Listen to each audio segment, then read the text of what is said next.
And sometimes when I tap a tempo into a metronome and I listen back, for whatever reason, it comes out a little faster than I intended, so then I can just adjust it. So that might happen now, just to get the ball rolling, see. I think it's going to be a little slower than that. Let's see. Haha.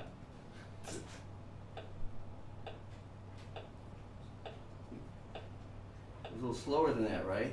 Yeah.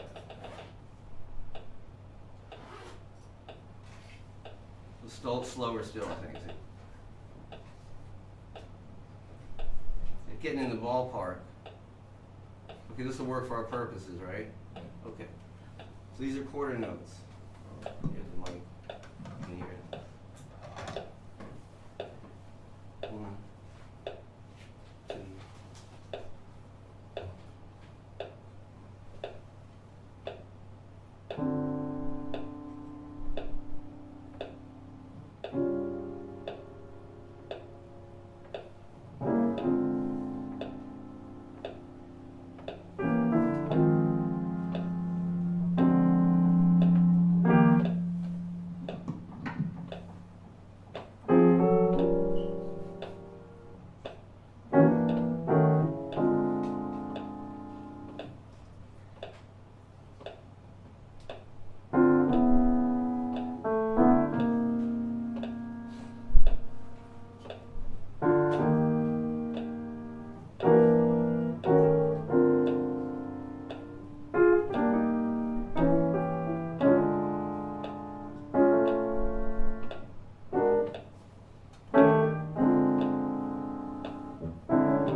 Staying right. I didn't go above this B flat here, but see, like the blue note, the pianist, like say Sonny Clark, still dealing with these 4-note voicings. We can just go a little bit higher. Like I could go up to the E flat if I wanted to. I'm going into that 5th bar.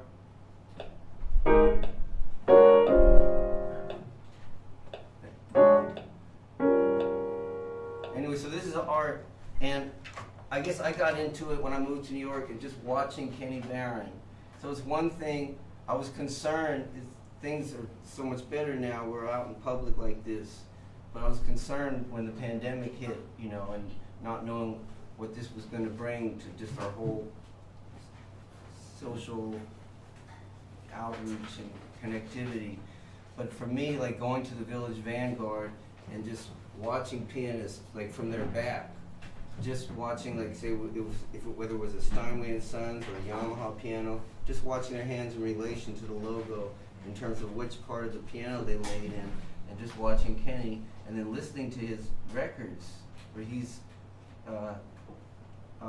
his comping, listening to Kenny Barron's comping. I got the idea, and then being a fan of the Blue Note records, I started to just kind of connect some things there, and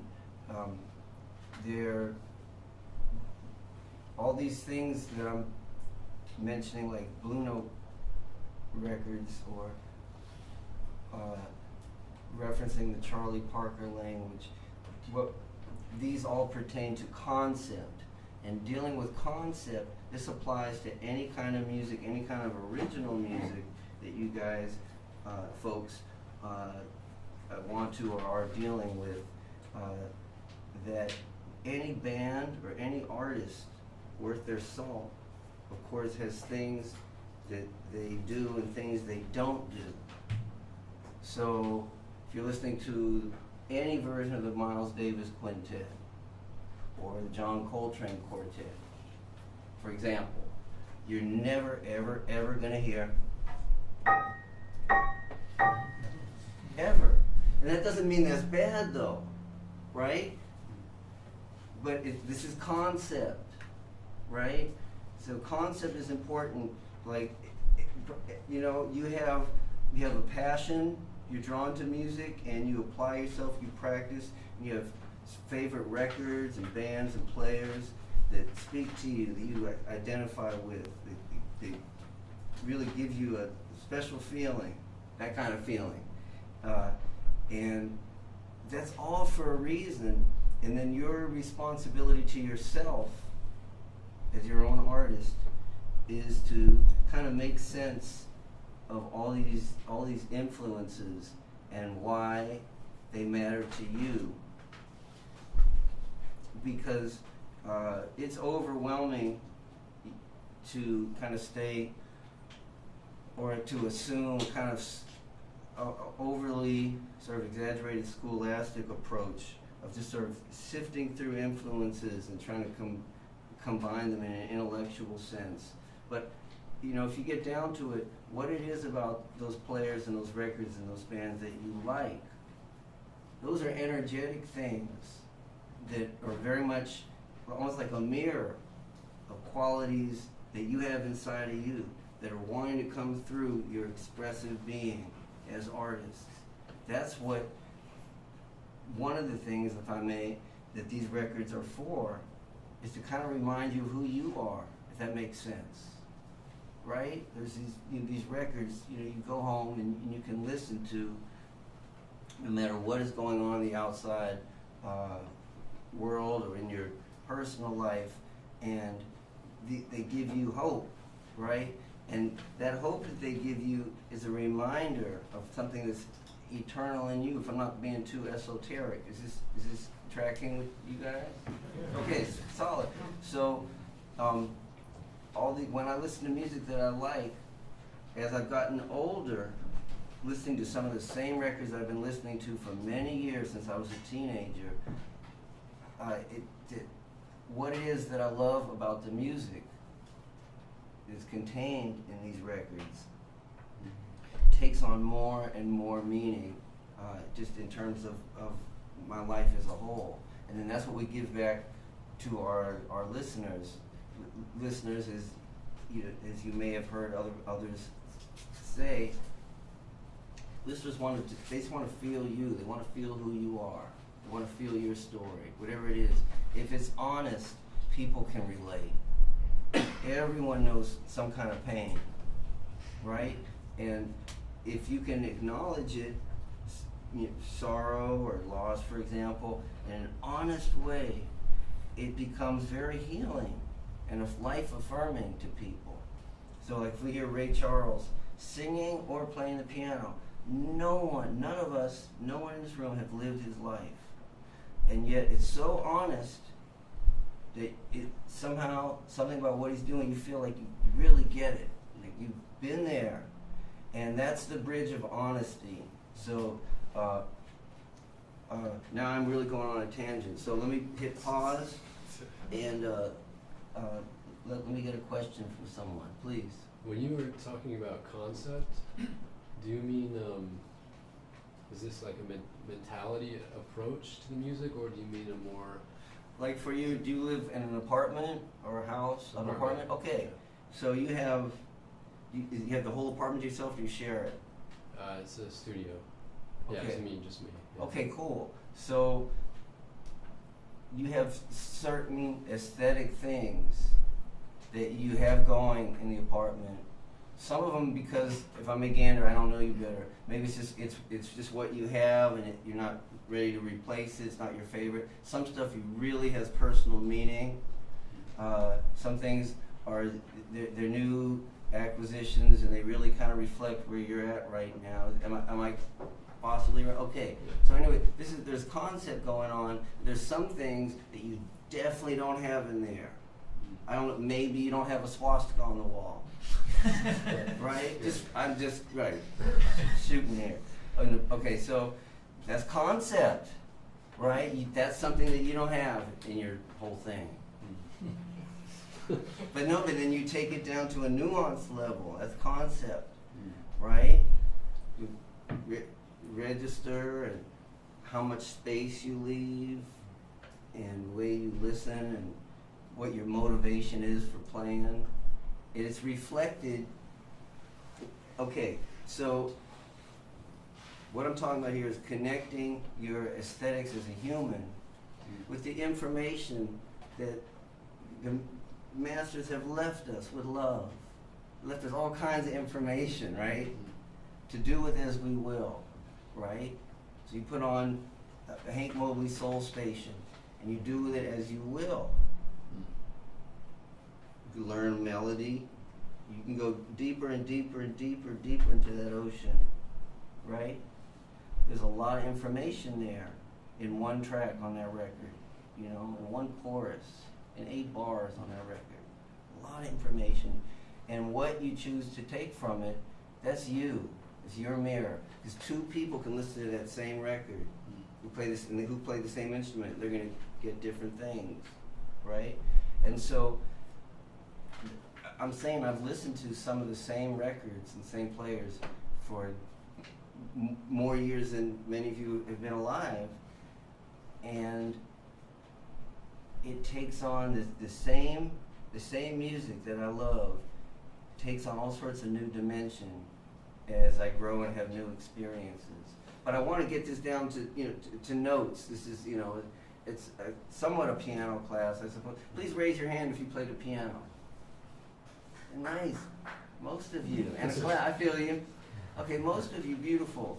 And then please raise your hand if you're a musician but you don't play the piano. Beautiful, that's most of you.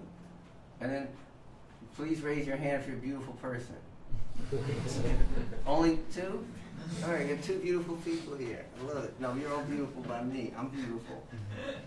I neglected to raise my hand. Okay, so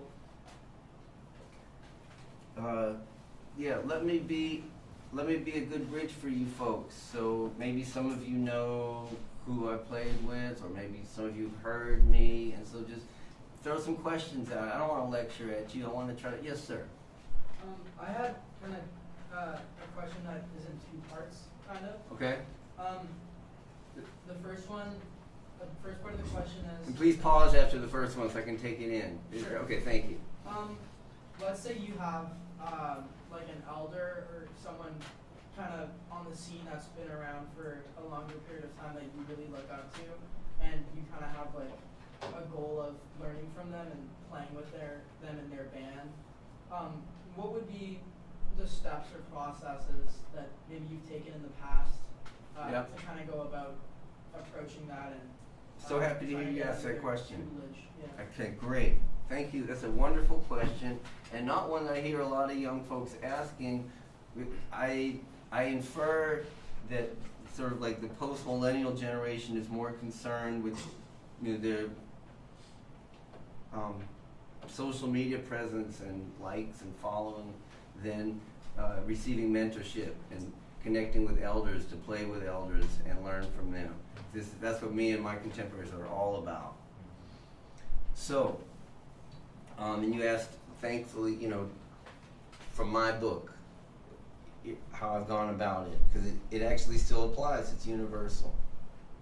If you want to play with these people, you get their records, but not as an assignment, because you're actually interested in their music, because that's what's going to ultimately make the difference, right? That's because you think the idea would be cool, you know, for professional reasons, and I won't infer for a minute that's the case with you. I'm just saying. So you get the records because you love their music. Now, let's say you play the piano, for example, right, or whatever instrument you play. You notice on the different records, if it isn't actually the same pianist on every single record, maybe it's the same pianist on a lot of them, but you notice if there's different pianists on different records, a few different ones, you can notice the things that they have in common, and then you can start to tune into the concept of the band leader and what they like from your instrument, in say the piano, right? So if, say you want to play with Terrence Blanchard, right? So, you know, he's really big on the piano as a color instrument. It doesn't mean it's not a rhythmic instrument. It doesn't mean ruling out any other elements or components of music. But he's big on, in terms of what the piano can contribute to the collective rhythm section of the band, you get the color. But you'll notice certain things that his pianists do, and I'll bet you anything you'll notice certain things they don't do, right? For example, you can just, whatever band it is that has a piano, you can just notice how much Their pianists do or do not do this, right? And a lot of greats do, right? McCoy Tyner, Oscar Peterson, a lot of greats do. And John Lewis, you guys know who John Lewis is? Yeah. He was the pianist with the Modern Jazz Quartet, and he's the pianist on the track that I was mentioning earlier with Charlie Parker, Parker's Mood. And he told me that he felt that doing that glisses on the white or black keys of the piano is, in his words, cheap. You know, because a child could sit down and do it.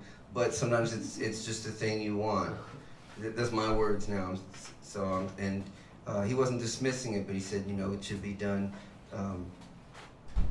judiciously and economically, only when it's exactly what you want.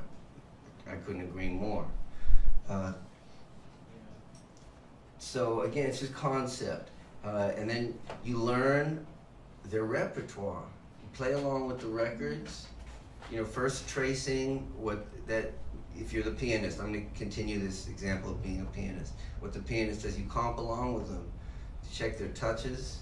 Maybe there's things that the pianists have in common with their touches. I'll bet you anything. If it's a band leader that has different pianists, they have, because there's so many wonderful pianists. So band leader has a choice. Same thing if I hire a bassist, right? There's certain things that I would want, or certain things that are of greater or lesser importance to me, right? And every pianist, say in a piano-based drums context, for example, has different things that they like, right? What I like or don't like from a drummer could be polar opposite of what another pianist likes and needs to get to their thing. Doesn't mean one is right or wrong, but it's concept, right? You gotta play the gig, you gotta play the room. So when I joined Ray Brown's trio, I didn't realize that there was a moment, I guess, where I guess I felt secure in the arrangements, and I really knew the arrangements inside and out. I didn't think I had an attitude per se, but what happened was on a particular night, we were playing in San Francisco, and a couple tunes, like 2 or 3 of them, I added just a little flourish at the end, like this.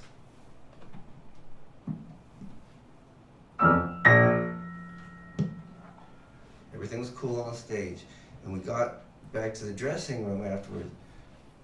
Ray said, "What the fuck was that you were doing?" He says, "This ain't the fucking Alma Jamal trio." I said, "I'm so sorry, I never did it again." Doesn't mean that's bad, but it's concept, right? That's not the thing, right? That's like you don't do that in Miles's band, right? Same thing. I got scared reliving that moment. You see, don't do that, right? When I was playing with Freddie Hubbard, the energy at times, he was playing certain pieces, it would escalate, and the drums would be thrashing, Freddie would be wailing, you know, high end, eyes are closed, sweat's pouring down, and at some point, he might take the horn out of his mouth, eyes still closed, and shout over towards me, "Lay out!" The whole audience could hear it, and it was really embarrassing, it was demoralizing, and I realized after you did it a couple times, I better figure out when to lay out so I don't interrupt the flow of Freddie's solo, because there's a whole lot of other piano players that would love to have this gig. And don't ask them, figure it out. And so I thought, because I'm a student of records, I thought about the John Coltrane Quartet. Because Freddie, his writing and playing is very influenced by Coltrane, among others, but he actually used to practice with John Coltrane. He's on a few of John Coltrane's recordings, as you may know. I think the first one is Ole. And in John Coltrane's quartet, as many of you have heard and perhaps observed, often something will happen where perhaps at some point the whole band, the whole quartet is together for the playing of the melody. However they get into it, maybe it starts with the bass or the drums. But at some point the whole quartet is playing a melody, and then at some point it's not all four people. Maybe McCoy drops out. Well, it's just Coltrane and Jimmy Garrison and Elvin. Or maybe the McCoy and the rhythm section all play for Coltrane's first few choruses, and then McCoy drops out, and then Jimmy Garrison drops out, and then it's just Coltrane and Elvin. Things like that. I said, oh man, what if I approach this situation like that? That there's an arc to Freddie's solo, and just feel as things get more dense, then let me just kind of back out before it's gotten to the point that he has to say something. And so the next time I played with Freddie, this was a priority for me, to just tune in, feel the energy in his solo, and just notice, kind of step outside myself, if you will, and just observe when we don't need the piano playing anymore. You know, don't just do this because there's a keyboard in front of me. See the situation, right? I'm gesturing toward Freddie here, right? So that's what I did. And it never happened again that he had to shout lay out at me, and I kept my gig. I had a wonderful conversation. I interviewed the great Billy Childs a couple weeks ago. I want to publish the interview, but I'm waiting for his approval of my transcript. But we spoke extensively about comping for Freddie, because Billy is who I used to watch when I was a teenager at the Keystone Corner in San Francisco. I used to watch him when he was in his early 20s, and I was in my teens, just comping for Freddie. And apparently he said he got a lot of the layout too. I didn't realize that. So I felt a little redeemed. I heard that. It's just something that happened on the bandstand with Hub. But he was also talking about, since I brought that up, about the intensity with Freddie, because I have found personally sometimes younger folks can be a little put off by that. For a perfect example, like Freddie might do something like stomp his foot hard on the bandstand. That's not aggression at you or anything like that. But if I do that, it could really put someone off today. And I'm really just echoing things that my mentors and band leaders did. I mean, I've never heard I would hurt a flea. I don't like fleas, but I would hurt a fly too. But, okay, so I don't like ants either. Definitely don't like cockroaches. No love for cockroaches. But let's please keep me on track here. So how about another question? You had part two, right? Yeah. So. So how the band leader, right? Yeah. So you've played along with their records now, right? You've been playing along, and at some point, because confidence, true confidence, it's not artificial swagger. It actually comes from practicing. When you know you've practiced, you feel prepared, right? And you come with that. So a band leader isn't looking for someone who's like, oh, I can't believe I'm actually me. No band leader wants that, right? Wants someone who can be strong for us, who can help our cause, support our concept, right? There's many wonderful bassists, wonderful drummers, but you want the ones that can help you get to that thing that you want to do, that you know you can, because you play with other people who help you get to it, and that's what you're trying to channel. Does that kind of make sense? Okay. So at some point you actually feel ready. You're like, I'm ready, I need to meet this person. Because maybe you didn't really want to meet them and say, hi, I'm so-and-so. I hope I can play with you one day. I'm going to get some of your records and see if I can learn. You know what I mean? You want to wait until you can actually say, I'm so-and-so, I know your book. Right? And look them in the eye and say that. That registers with a band leader. Right? And then if you come to their shows as much as you can, and be ready and listen, because they might be adding new music. They might be playing new music since what you heard on their most recent record. Or some of the songs on the most recent records may have changed profusely. Chick Corea told me that he was Wayne Shorter was supposed to get together with him to rehearse when he was about to join Miles, but it never happened. Wayne never got together with him. And then it was the night of the first gig. So Chick had listened to the records, and the first song was Agitation. But Chick had listened to the ESP album, which was the only version of Agitation that was available at the time. And that was pretty recent. So he knew that version.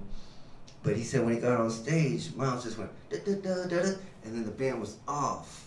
And that was it. And it was a different thing from the way Agitation was played. It starts with a long, slow, beautiful drum solo from Tony Williams on the ESP record. And it's very mellow, relaxed, energy and tempo, a whole different thing. But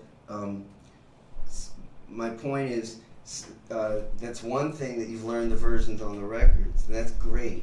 And that's doing the best you can to get ready for that moment that you're inevitably going to sit in with them. Because if you're ready, and you keep showing up their gigs, and you come correct, and you notice how the band dresses, and you dress appropriately for that band. That's concept too, how that band dresses. If they wear t-shirts and jeans, you don't come in a tuxedo, right?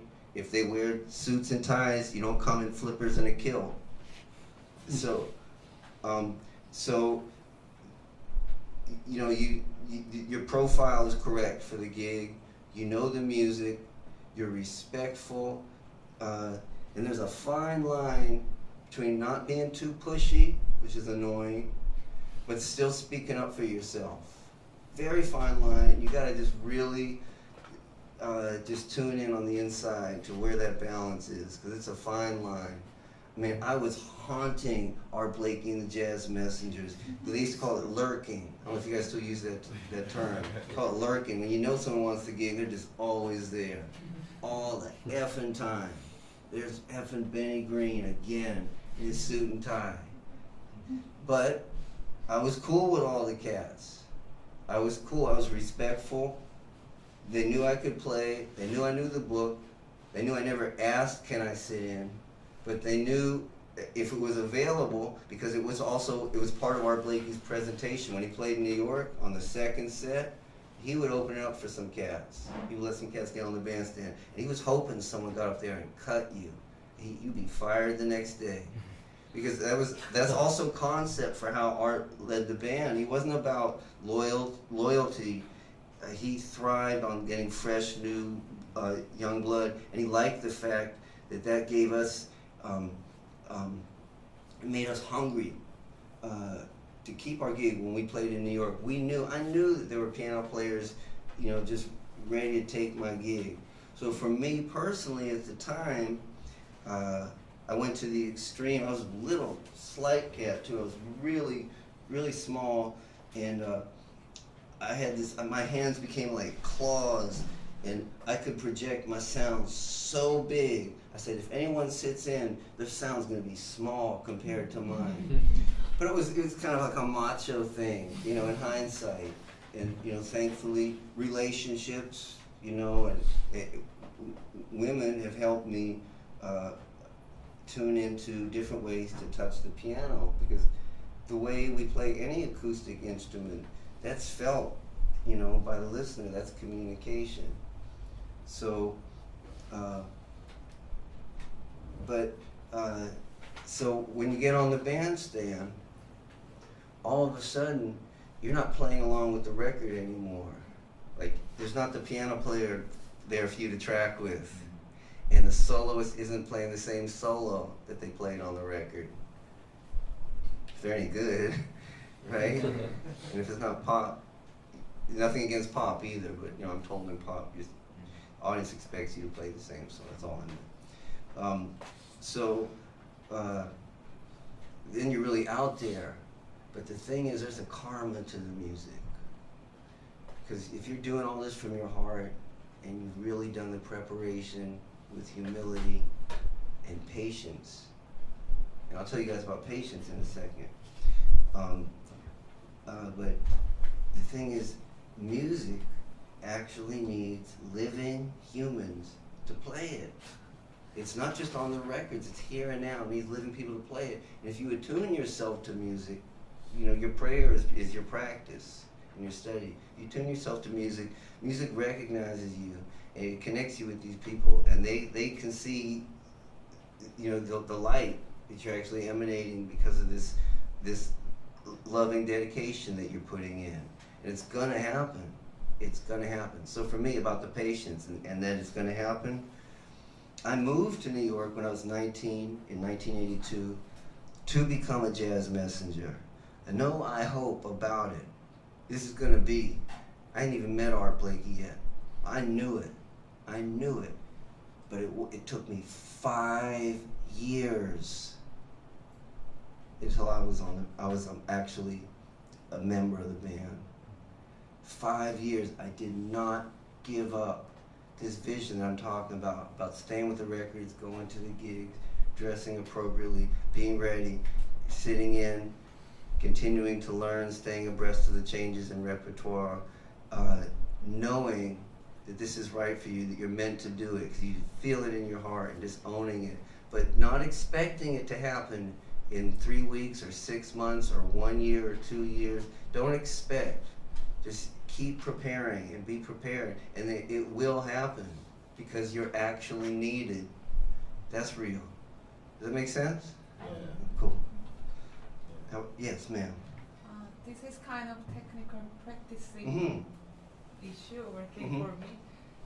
I can play chord progression as it is, but how can you decoration? I'm sorry, you can play chord progression, what?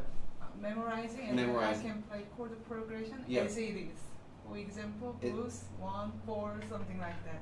But how can you decoration with secondary dominant or passing diminished?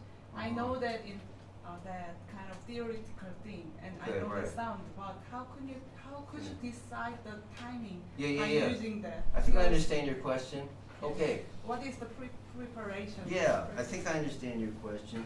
So you're saying you have like some theoretical knowledge, but you're wanting to think about how can you apply this artistically, right? Your creative choices. And I would say, without a doubt, that the answer is in the records. So, let me ask you, if I may, are you a pianist? What's your name? Unmi, Say it again. Unmi, Unmi? yes. Did I say it right, sort of? Very It's nice. nice to meet Yes. you. Thank you. So, do you have a favorite pianist, or several favorite pianists, or almost too many to mention? Red Garland, Mm-hmm. Herbienko, Oh, right on. and recently Adam von Baum. Oh, I love him. He's a friend of mine. Okay, can I pause you right there? Okay, so you mentioned Red Garland and Herbie Hancock. They have a lot in common because Herbie Hancock is very influenced by Red Garland. His left hand, right? So there's certain chord voicings, and maybe you already know this. Certain, like we call, or is called rootless chord voicings that Red Garland was playing. They're very similar to some voicings that Ahmad Jamal was playing. And sometimes they're with 3 notes, but sometimes they're with 4 notes. And they're in a specific register of the piano. So basically they don't really go below, say, a B flat 2, like a B flat, a 9th below middle C. They don't really go below that for the most part. And they don't really go above, say, an A flat 4. Right, like a minor 6. What do you call that? The interval? Is that called an augmented 5th or minor 6? What do you call that? C to A flat. What's that interval called? Minor 6. Gotta make sure. Okay, so maybe not. I'm not trying to be facetious, but maybe not higher than that A flat there, 4, right? So I said the range is going to be in there, and so like here I'll play 3-note voice, and you guys, maybe many of you know these already. But this is something that Red Garland and Herbie Hancock have in common, okay? So 3-note voicings, if it's a B-flat blues, like that, you know, that rootless voicing for a B-flat 13, ascending, A flat, D, G, right? And then you just keep smooth voice leading, going like you can flat the 13, or you can think of that as an E9 or a B flat 13, and you go down to what I'll call an E flat 9, right? Well, both Red Garland and Herbie Hancock do this, or they might do it down here, ascending a D, A flat C for B flat, right? And then go down to an E flat 13, D flat, G, C.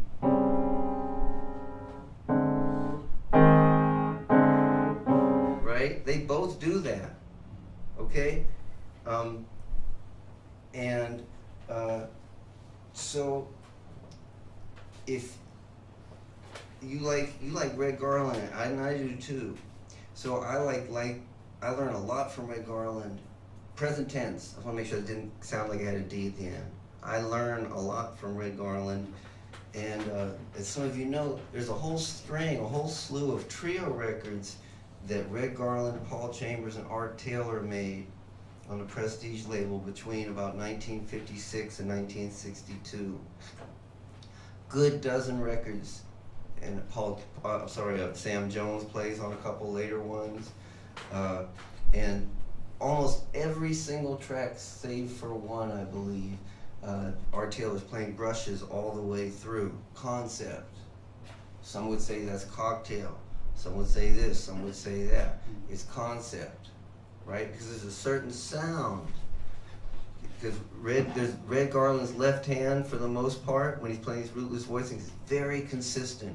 Once you learn the language, you can track it, you can trace along with almost any record with Red Garland, and it's going to match, okay? And then 4-note voicings, right? So that B flat 13 I played earlier, A flat, D, G. If I add the 9th, add a C. Right? You heard Herbie do that?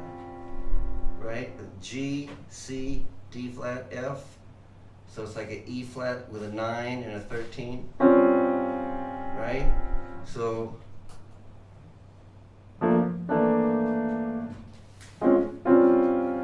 what's that from?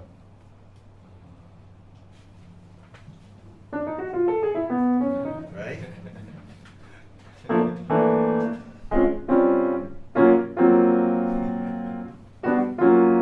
Right? Sounds familiar, right?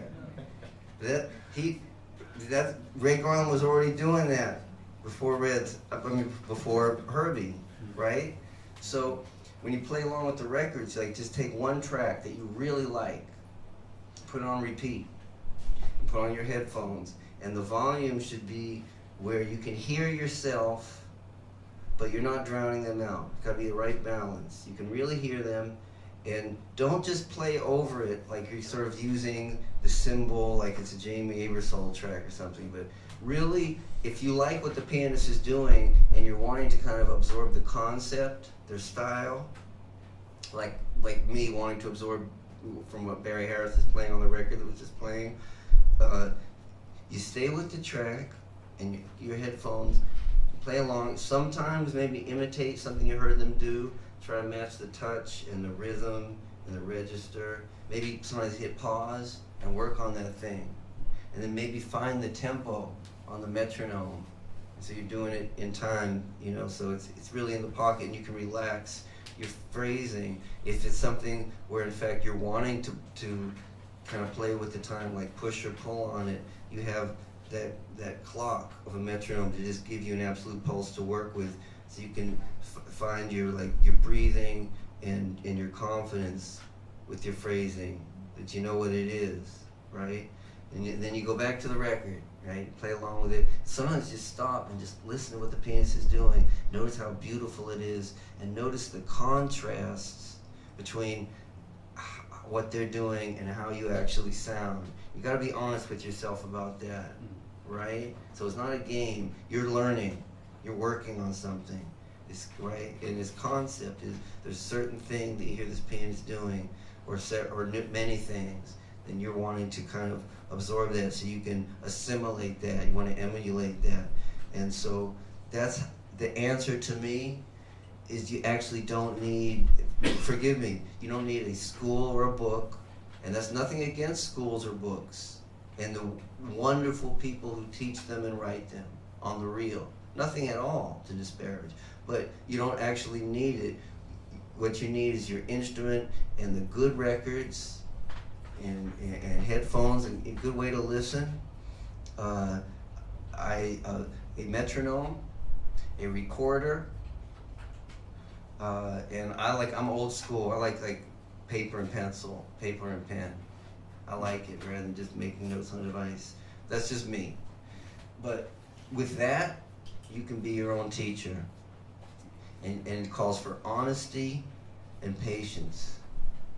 Because you record yourself and then you listen to how you actually sound. Maybe you could record yourself while your headphones are on, you're playing along with the record, right? And then just listen to how it actually sounds. And sometimes it hurts, it's a little painful sometimes, right? But the truth doesn't hurt. Waking up out of self-delusion is a bitch, right? That's what hurts. But no, you're loving yourself, you're working on something, that's beautiful. And so, can I say something as a fellow pianist, respectfully? Please sit up straight. Thank you. Thanks for letting me say that. It's something I need to remind myself. It makes a huge difference in your playing and just your enjoyment while you're sitting there learning, right? You sit up straight and let the energy flow. Thanks for letting me say that. As I get older, it's easier for me to say that to folks because they're all my children. Nieces and nephews and such. Yes, sir. Yeah, I had 2 questions. Please. The first one is coming from like a technical one.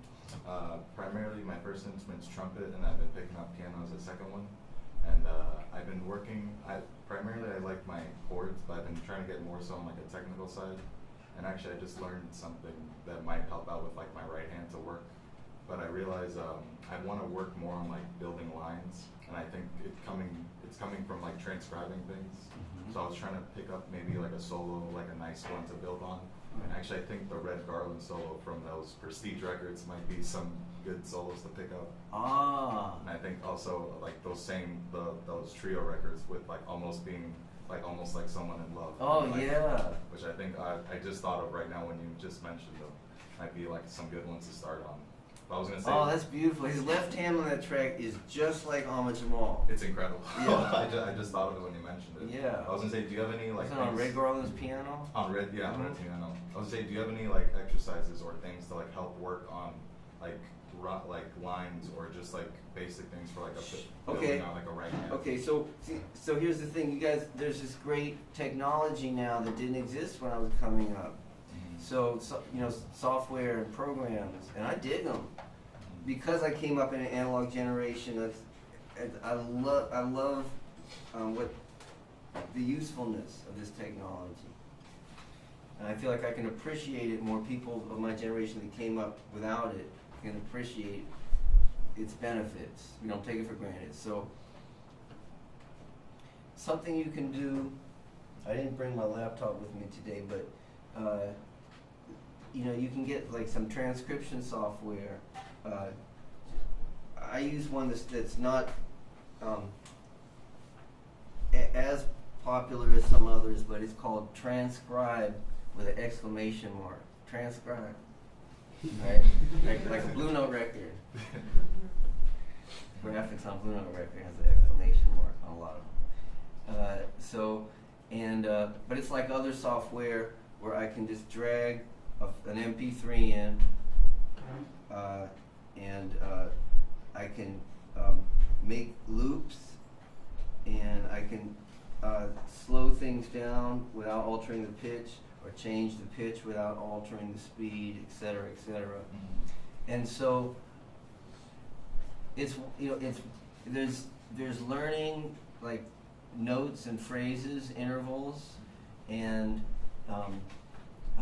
accents, and long and short, and bent notes. You're talking about a piano. Yeah. And bent notes on the piano too. Okay. And the thing is, but then there's actually getting inside the phrasing, the nuances of phrasing, which is what really makes it speak. Exactly. Right? We all know if you read a transcription of a great solo with like totally flat phrasing, it sounds like right? Yeah. Sounds terrible, right? It's all about, and Oscar Peterson illustrated this to me in person. I sat at the piano, him here and me on his left, and he illustrated what he called, this is where I got the term flat, not as in flat and sharp, but as in lack of dynamics, right? Like when an AKG would just run flat, right? No life. And so Oscar played a blues for me. I think it was B flat blues, and he played lines for me. And he said, I'm going to illustrate what I call flat playing. It made me so uncomfortable. It was really weird. It didn't sound like Oscar. It was really strange. And then just after, as his chorus rounded up, he said, now I'm going to add the accents. He said, I got this from Dizzy. And all of a sudden it was Oscar. Yeah, accents. So. Can you show that as an example? Sure, I will. Okay, before I go any further, let me just remember what it was I was going to say about. Oh yeah, I remember. About using software. Let me get back on that. So let me play a phrase, with or without the accents. We can see it.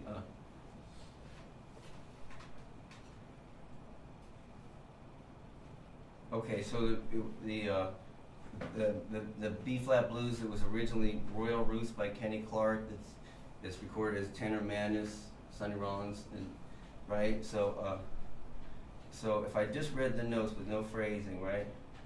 I don't know if we can do it. It's hard for me to play without accents. Oscar did it. It was okay. Might make me uncomfortable because I'm really grateful for my phrasing and people have helped me with it. I don't know if I played the rhythm right. I was trying to play it with no. Okay, well I'll play it with phrasing, right? Let's see. So again, I'll try without. Let's see. I know there's still an accent. There's an accent on the last note, right? Okay, you guys felt the life in that. It's more like talking, right? Yeah. Okay, you kind of get my point. He played a whole chorus, which was weird, and then the phrasing. I could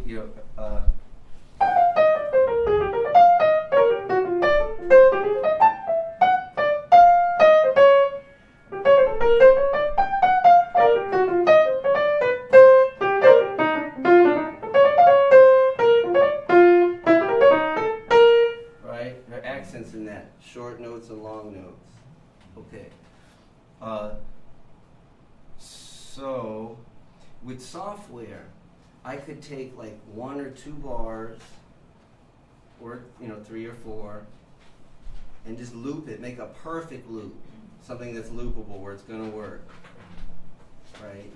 Tune into the bass, make sure the bass connects, especially the top more apparent. And make a nice little loop of a very short phrase, and then go to town playing with it. You might want to slow it down and keep the pitch, stay in the same key, and slow it way down. Like let's say I was listening to Herbie comping, and he goes,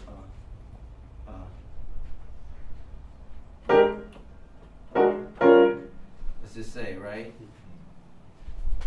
I could make a loop of 2 bars and slow it way down, and then really notice things. If I don't slow it down, below like 75% or so, where it sounds really pixelated. Real subtle things about the accents and the phrasing, and where there's grace note. There's a grace note going to that G, right? Little things like that, and I can break it down. So I would do that, like find a record that you like, a track that you like. Like for me, it was this one, I was just talking with Claffey about it earlier, this Herbie Hancock solo on 1 finger snap from 1964 from his album Empyrean Isles. I transcribed when I was 15, and it's been still, I'm 59 now, it's been still a study, sometimes just thinking about it, not listening to it. I like actually taking time. Sometimes I'll take a few years and not listen to it, but I think about it a lot. I'm still learning from the way the piano, bass, and drums interact in that moment. And the things with the left hand and how it connects with the bass. So, but you said there was a second part to it. Yeah, and it's unrelated from the technical Right. part. But earlier you were mentioning about like colors, and it's kind of related to like concept.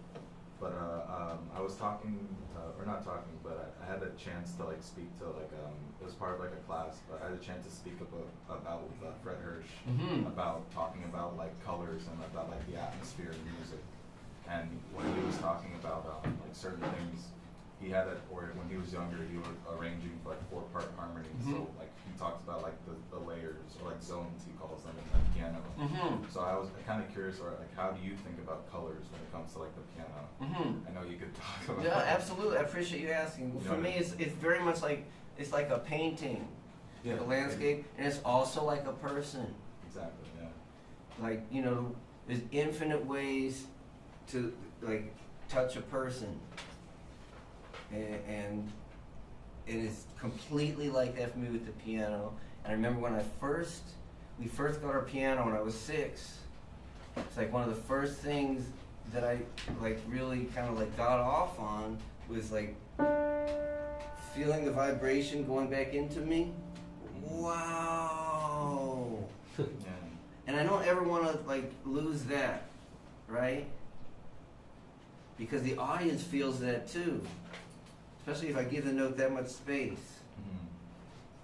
Yeah. So, how did I get on that? What was it? It's like the way he kind of described it was like he played. Fred. Yeah. Okay.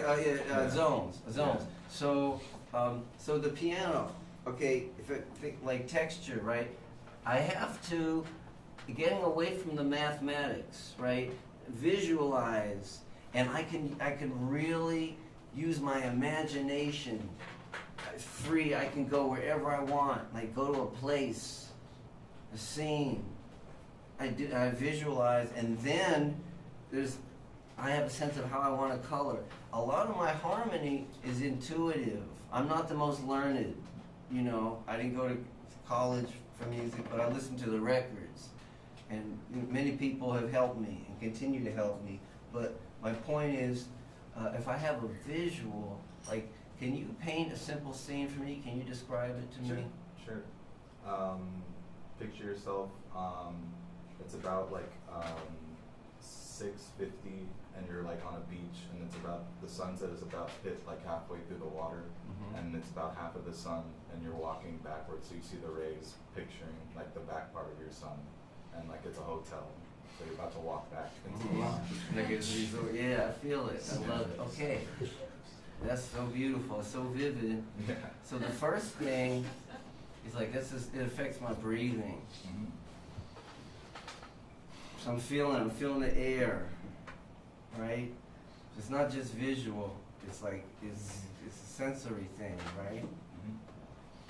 So now, because like I said earlier, I'm in perfect pitch, and my harmony, a lot of it is intuitive.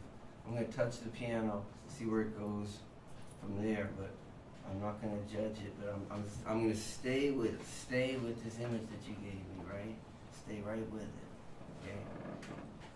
And there's no judgment, because I could walk onto this beautiful beach. I could be carrying like a plastic 7-Eleven bag or something, but it's still me. Maybe in time I'll set that down or something, but I'm still in this place, right? Okay, so.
The moon already came. I'm sorry. Anyway, Yeah. but if no one was watching me, I would take my time with it and maybe like I would just lay with one chord and experiment more. But I was just trying to keep some horizontal motion going while you guys were there. Yeah. But actually, my instinct when you said it would be more pads.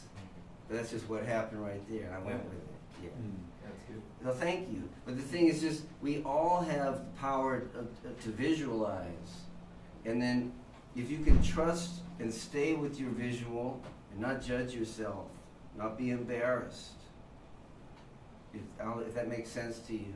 Because sometimes I remember, it wasn't that many years ago that I was a young cat, and I remember, and I see it sometimes in young folks, like teenagers and early 20s sometimes, where there's a little bit of shyness to like really be full on with showing our emotion in music.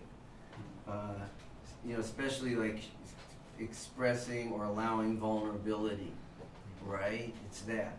So, but when you're alone, you see, so one reason, if I not, this isn't too much of a tangent, this might be interesting to many of you, but one reason I like to record myself all the time, certainly when I'm performing, rehearsing, jamming, is if you're a conscientious artist, you're on a path, a continual path, right, of learning, of self-knowledge, and if you're serious, every time you play, something's going to happen when you get your ass kicked.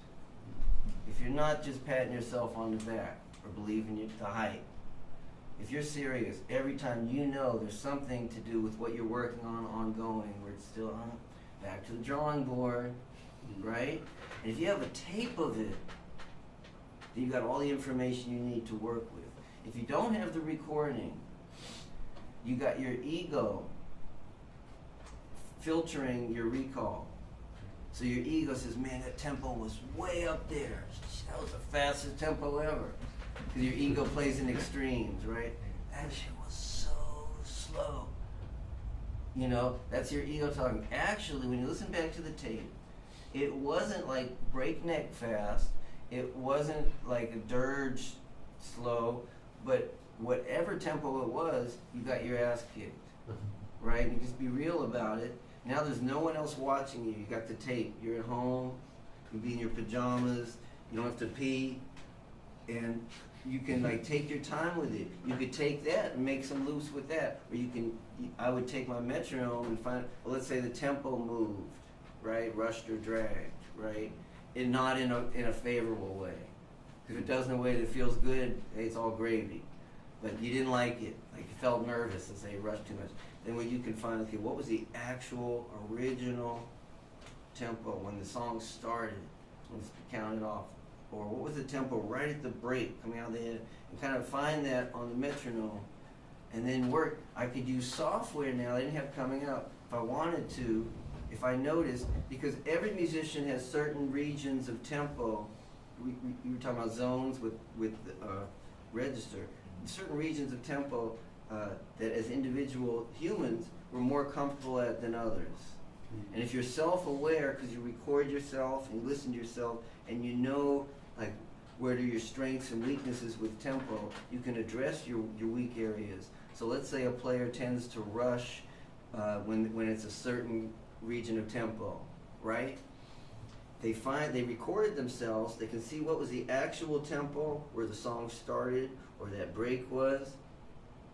Then you could program software to actually start at that tempo and then gradually slow down.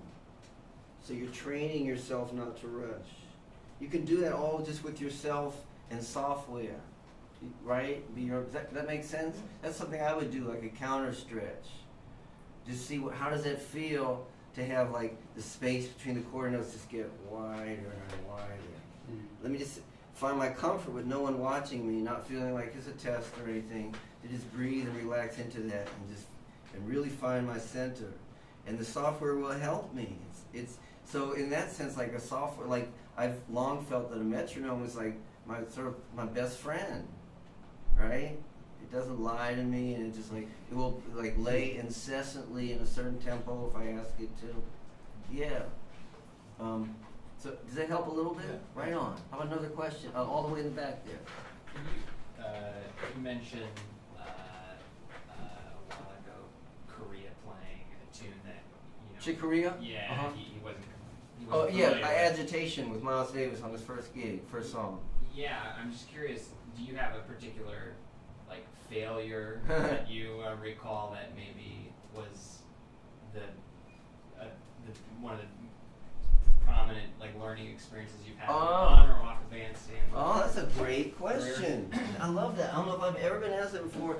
I'm just checking the time. I have an appointment at 4. I just want to make sure it doesn't go too far past 3:30. Okay, good.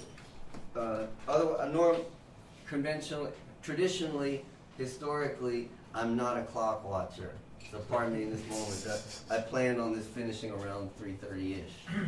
So, wow, let me think for a second. That's a very provocative question. Okay, so yeah, so a time I effed up that became a great learning experience. Yes.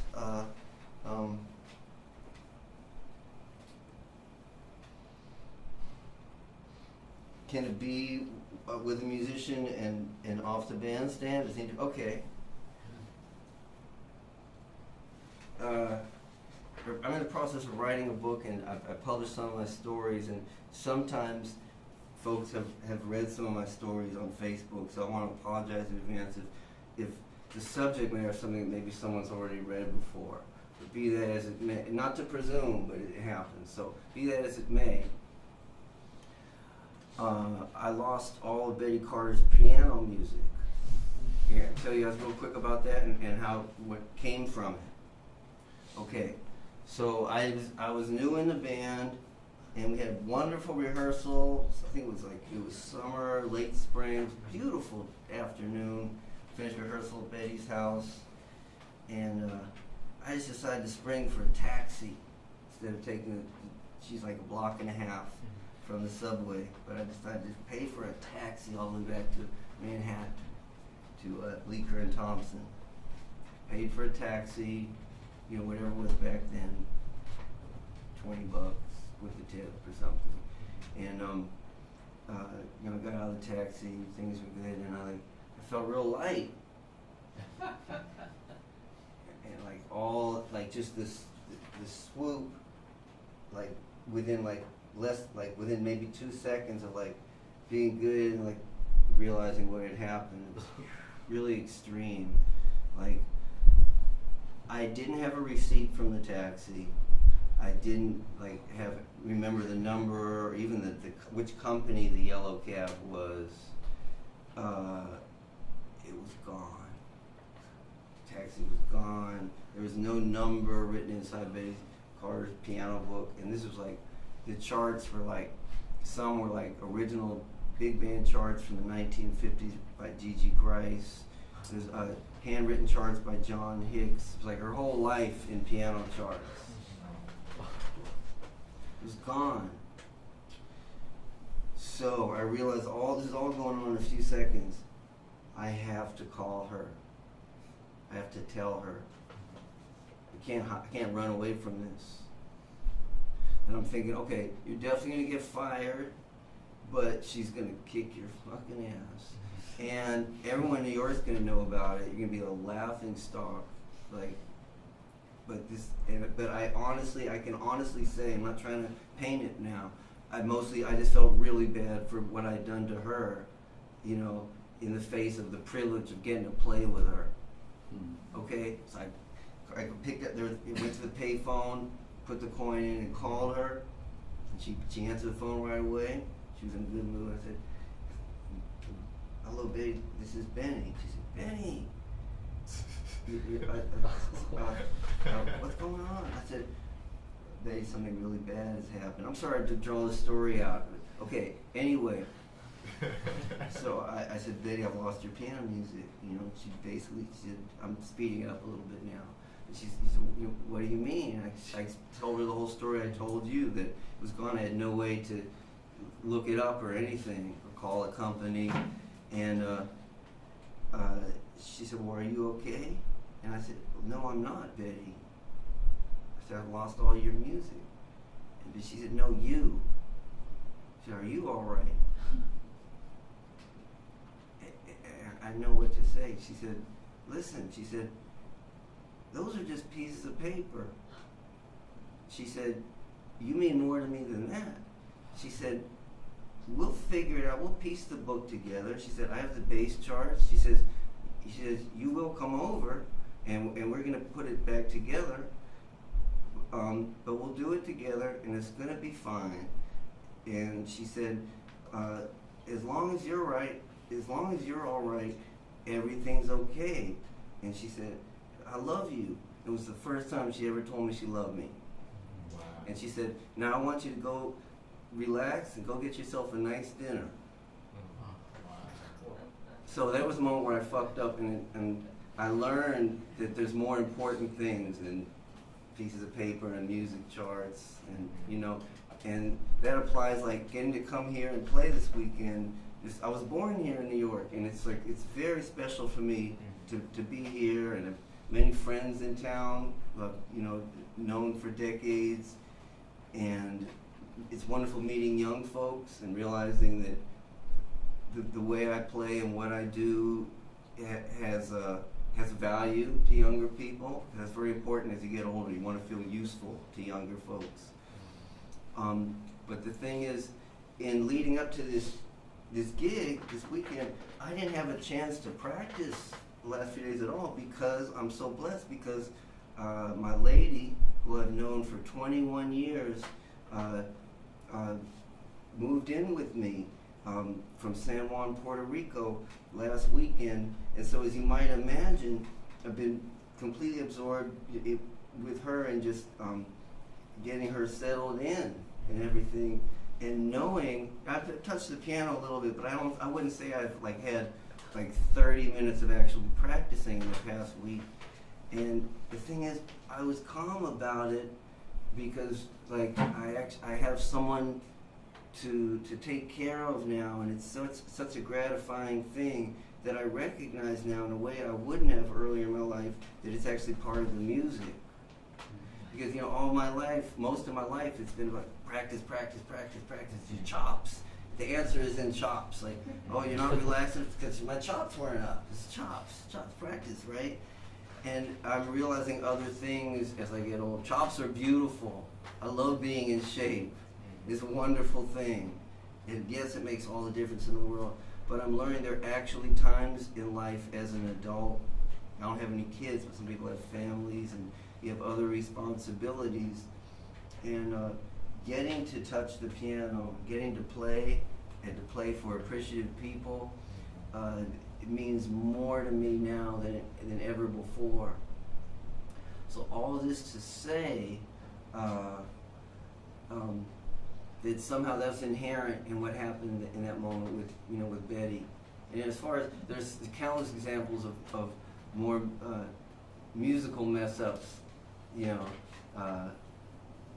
that I learned from, but there's nothing comes to mind right now, and the hour grows short. I'll just want to try to move on to another question. Yes, ma'am. Hey. Hi there. I've been in your Masterclass last year. Please remind me of your name. I'm Ori. Ari. Yeah. Did I meet you before? I think just then. Okay. Pleasure to be reacquainted with you. Yeah, my question is about, you were talking about this more last time, but basically the multi-hours you practice, you also mentioned being on tour and, getting very, not taking care of yourself, not eating. Uh-huh.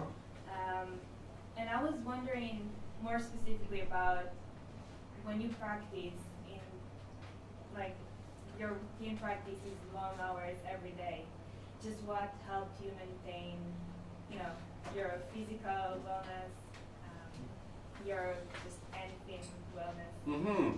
So you're asking about maintaining physical health while you're in a season of doing a lot of practicing. That kind of question. Yeah, that's a wonderful question because it's pertinent to all of us, right? because hopefully, any serious player is always practicing. We're practicing musicians. It's like you say, someone's a practicing physician. It's what you do, right? So, and our physical health, like it's our body. There's one thing I've learned about practicing. If this isn't, this is related. Is I actually let my body tell me what tempo to practice at, more than my will. Like I'll just sit down and start playing, and then I'll find that tempo. Let's see, might end up being slower than this, right? Or until my tempo. Let's see. It's kind of close. This is 59 half notes on beats 1 and 3. I'll take down to 58. So I'm thinking those as half notes on beats 1 and 3.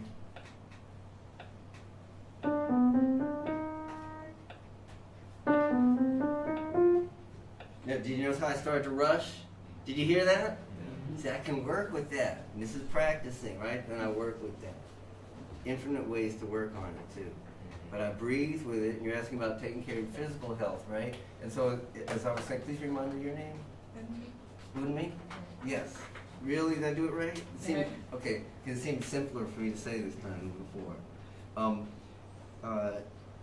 I mentioned her posture. First thing that comes to mind, like, this piano bench has adjustable height, super cool. And I have a chair at home in Berkeley where you can adjust the height, like the back. As soon as you see in music schools, in some older music halls. And that's very important.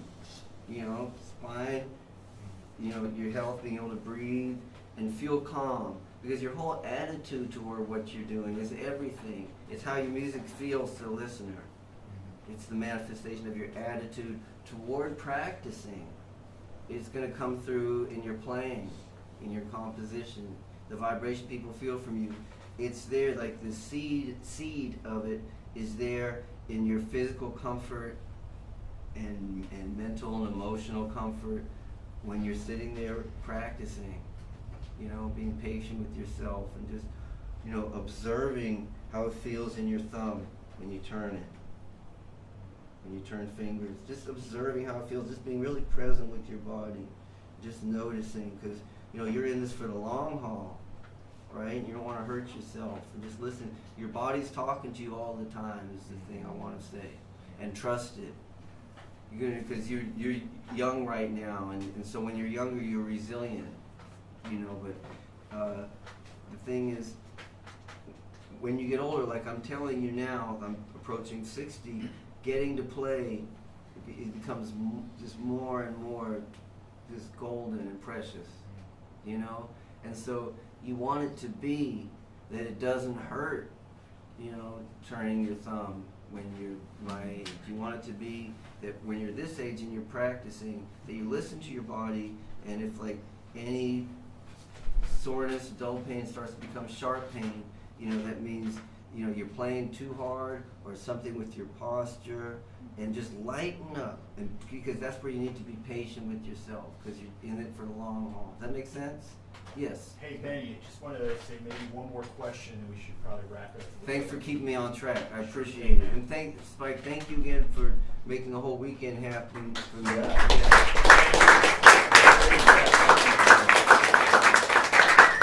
Yes, sir. You mentioned about Ray Charles and the honesty with the way he performs. Are there people that you feel like that are honest, but you don't necessarily connect with them? Like that's not just the only. Yeah, I'm sure. I mean, I wouldn't want to name someone I don't like. Some people would do that kind of thing. That's not my vibe. Of course. That's another thing. I talk about what I do like. I don't like being colorful about what I don't like. And I think it somehow gets mistaken in branding someone like myself, a straight-ahead artist, that lots of isms and stigmas that aren't so. The thing is, I don't put down other kinds of music, but somehow I can sometimes be misinterpreted as a kind of political figure who's trying to suggest people should play the way I do, or something like, hey, it's an infinite universe. I don't think the way I play is the only way to play, but it's what I'm about. And it's how I play, it's who I am. If you ask me about it, it's what I have to talk about. So, absolutely, I'd like to think most anyone who I'm really aware of, whose name I've heard, who's out there playing right now, to a certain, like, substantial degree, is pretty serious. Yeah, some people are kind of into the hype too, maybe more than others, but most of them, fundamentally are, you know, they're in it for music for the most part. And I said a lot of mosts there, right? So that means some people are jacklegs. Okay, always. That's nothing new. That's part of life too, right? Yeah, and the industry basically it likes physical types, and they want like what you're about and the way you play to kind of represent how they're comfortable representing that physical type. And I've seen that over many years. If that makes sense. Physical types like? Yeah, if a certain look. If you have a certain look going, certain way you wear your hair or something like that, and you have a whole image and a way of talking, the whole brand that goes along with that, then the industry can work with that. Right. That has nothing to do with necessarily sincerity. However, a slick image, a wonderful image, sometimes occurs when, like, let's take Jimi Hendrix, real artist, right? Beautiful image. That's just really him. That's all. That's just, he's real, as real as can be, right? But then some people say, oh, okay, that's what works. Let me do Jimi Hendrix. And you can feel the lack of sincerity. Now, someone like me, I'm no innovator. Like, everything I play is borrowed from someone else. If people ask me, I could say, this comes from so-and-so. Like you mentioned, Red Garland, big influence, you know, or Wynton Kelly, all these people, Kenny Barron, you know, big influences. Horace Silver, right, Sonny Clark. So many, on and on. But everyone has their own concept. And for me, I'm not trying to like show my different style. I've always just wanted to be authentic on my own terms. But it's not, my playing is not me saying this is how people should play. It's just me. So I don't know if I dodged your question or not. No, I just wanted, my sense was that like, you know, there's more to it than honesty. I think you touched on it. You know, but sometimes. Well, you said there's more to it than honesty. What's it? I guess connecting or why people gravitate to certain, you know, musicians. Okay. Okay, I love this. Can I interject, please? Absolutely. Okay, yeah. So, yeah, absolutely. Some people gravitate to certain personalities or images for whatever reasons, just like some of us artists are drawn to certain records and players. It's a vibrational thing. You know, they like whatever that is, and it could be something, you know, that's superficial. It could be someone who's drawn to materialistic kind of values, or you know, it could also be sincere. Like, oh, I actually have that kind of body type and facial structure, and I like the way they do it. Like, yeah, I want to look like Hargrove. That's what's up. You know, that's genuine, right? And some people are more like, you know, they not even necessarily like. I think Roy's a good example. I don't think he's even thinking about trying to be a trendsetter. He's just being himself, like Jimi Hendrix. And then he's just naturally, he's like such a just creative, light-bearing person that all this cool style happened, right? And some people are like that, you know. But I'm more someone who like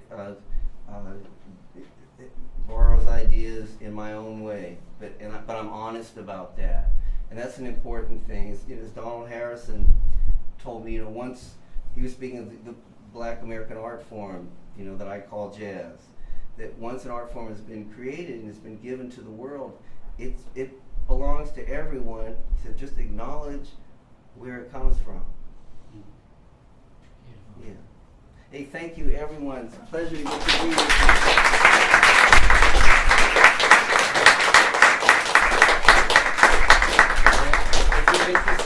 As you may be aware, I'm playing solo tonight at 7:30 and 9, and after me is one of my heroes and teachers and big brothers, fellow jazz messenger, the one and only Johnny O'Neill. So maybe I hope to see some of you tonight. In any case, pleasure getting to be with you.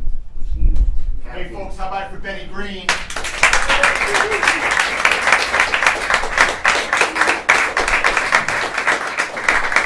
And just to remind you, he's playing tonight here at Mezzrow solo piano, 2 sets, once at 7:30 and one at 9. If you'd like to come, swing by or get a ticket online if there's still some available. And we thank you for coming out. We'll see you later. Thanks very much for everybody coming out today. Brother, thank you for having me. Bless you. Thank you. Thank you, Benny.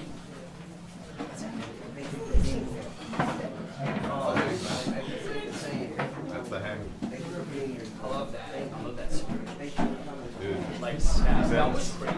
That he played the thing, like the career, that was like a key to Jared. I know, I've never heard him play. Just he's in, I know. he's into But the atmosphere, He bro. was so, that was so grounded. It's like, whoa. The moment, Dude, Benny Green doing that. the moment. That's why I asked him. 'Cause I was like, dude, I wanted to get him into that, just make him do it. Him and the Untapped. Dang, I'm reading the book. I'm reading this book to see the history of the book. It is a lesson. This book is like life changing. This shit is a life changing.